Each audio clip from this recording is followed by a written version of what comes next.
Guys, welcome to Dhagesh Coaching Classes. Today we are going to learn a very interesting topic that frequently we use Marathi words into English as they are.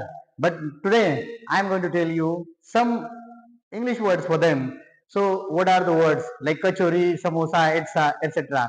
So let's start. मग सुरू करूया आपण आता मराठीमध्ये जसेच तसे इंग्रजीमध्ये वापरले जाणारे शब्द आहेत त्यासाठी इंग्रजी भाषेमध्ये कोणते शब्द आहेत ते आपण आज शिकणार आहोत. Okay, so let start. पहिला शब्द आहे बघा, first word that is kachori. Kachori is known as pie in English. Okay, after that samosa. Samosa is a very delicious dish of Indian people. Samosa is known as risol.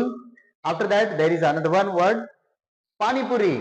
Panipuri the most used word, म्हणजे सगळ्यात जास्त वापरला जाणारा हा शब्द आहे आणि सगळ्यात जास्त लोकांकडून फ्रिक्वेंटली खाल्ला जाणारा पदार्थ आहे. याला म्हणतात water balls. Okay, panipuri means water balls.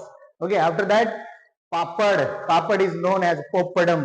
या ओके, आफ्टर दॅट याच्यानंतरचा जो शब्द आहे तो आहे जिलेबी. जिलेबीला इंग्लिश मध्ये म्हणतात funnel cake. It's a very interesting word. Okay, त्यानंतर पुढचा आपला आवडता पदार्थ आहे जो की फ्रिक्वेंटली आपण यूज करतो तो आहे पुलाव. पुलाव म्हणजे पिलाफ.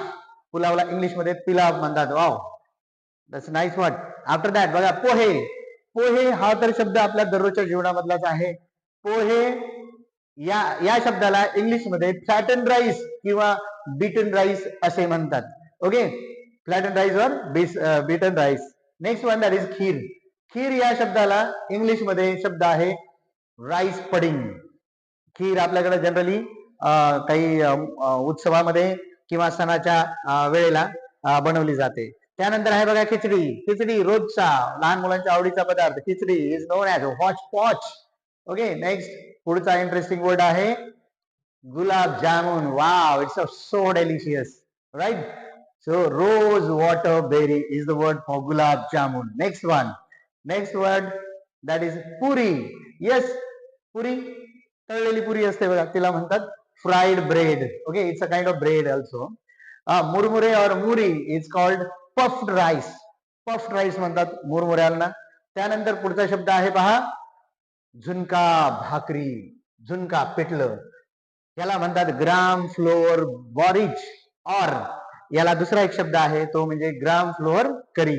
असे दोन शब्द झुणका किंवा पिठलं या शब्दासाठी वापरले जातात. ज्वारीची भाकरी पुढचा शब्द आहे जो की आपण दररोज खातो, sorghum, flat bread. Okay, so next one पुढची शब्द आहे बघा बाजरीची भाकरी.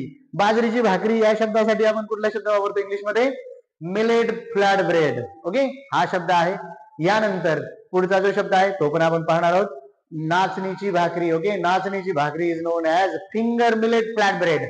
Okay, finger millet flat bread. Okay, next one it's a very interesting word and it's सगळ्यांच्या आवडती चपाती जी आहे ह्याला इंग्लिश मध्ये म्हणतात व्हीट फ्लॅट ब्रेड. ओके, अशा प्रकारची इंटरेस्टिंग माहिती मिळवण्यासाठी, इंग्रजीच्या ज्ञानामध्ये भर टाकण्यासाठी आपल्या चॅनलला सबस्क्राईब करा आणि बेल आयकॉन दाबा, म्हणजे तुम्हाला परत परत पुन्हा येणारे व्हिडिओ पाहता येतील.